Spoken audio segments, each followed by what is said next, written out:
తెలంగాణ రైతులకు ముఖ్యమంత్రి రేవంత్ రెడ్డి ప్రభుత్వం మరో శుభవార్త ప్రకటించింది. రైతు భరోసాకు సంబంధించి మరో ముఖ్య నిర్ణయం వెలువడింది. రైతు భరోసా పథకంలో భాగంగా రెండో విడత నిధులను విడుదల చేసేందుకు ప్రభుత్వం షెడ్యూల్ ఫిక్స్ చేసింది. ఏప్రిల్ 2వ వారంలోనే రైతుల బ్యాంకు ఖాతాల్లో డబ్బులు జమ చేసేలా ఏర్పాట్లు జరుగుతున్నాయి. ముఖ్యమంత్రి రేవంత్ రెడ్డి సూచనలతో ఆర్థిక శాఖ 2650 కోట్లను సమీకరించే పనిలో పడింది. ప్రభుత్వ ఖర్చులు, ఇతర చెల్లింపుల తర్వాత రైతులకు అవసరమైన నిధులు అందించేందుకు అధికారులు ప్రణాళికాబద్దంగా చర్యలు తీసుకుంటున్నారు. ఈ విడతలో ఎకరానికి మించి భూమి ఉన్న రైతులకు ప్రాధాన్యం ఇవ్వబోతున్నారు. ముఖ్యంగా సుమారు 5 ఎకరాల వరకు భూమి కలిగిన రైతులు ఈ దఫాలో ప్రయోజనం పొందే అవకాశం ఉంది.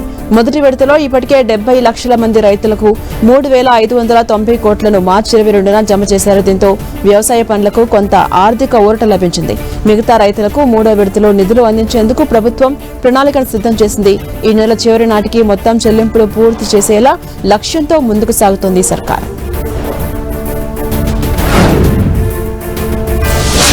జీహెచ్ఎంసీకి భారీగా వచ్చింది. నిర్మాణ అనుమతులు, ఆక్యుపెన్సీ సర్టిఫికెట్ల ద్వారా జీహెచ్ఎంసీకి ఆదాయం బాగా పెరిగింది. 2025-26 ఆర్థిక సంవత్సరంలో మొత్తం 1172 కోట్ల ఆదాయం వచ్చినట్టుగా జీహెచ్ఎంసీ అధికారులు వెల్లడించారు.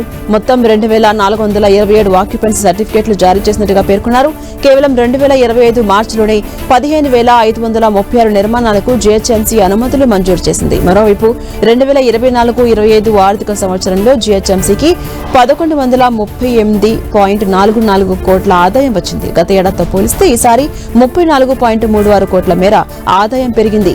ఇక బిల్డ్ నౌ పోర్టల్ ద్వారా జీహెచ్ఎంసీ నిర్మాణ అనుమతులు, ఆక్యుపెన్సీ సర్టిఫికెట్లు జారీ చేశారు. మరోవైపు క్యూఆర్ అర్బన్ రీజియన్లో 2558 కోట్ల ఆస్తి పన్ను వసూలైంది.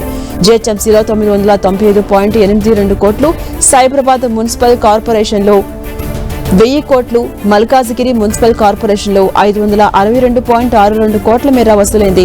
మార్చి నెలలో మొత్తం 453.98 కోట్ల మేర పన్ను వసూలు కాగా 31న ఒక్కరోజే 162.94 కోట్ల ఆస్తి పన్ను బకాయిలు వసూలైనట్టుగా అధికారులు వెల్లడించారు.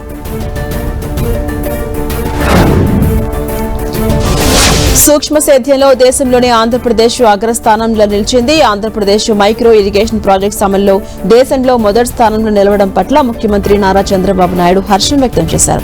రాష్ట్రంలో 1.26 లక్షల హెక్టార్స్ లో సూక్ష్మ సేద్యం రికార్డు స్థాయిలో జరిగిందన్నారు.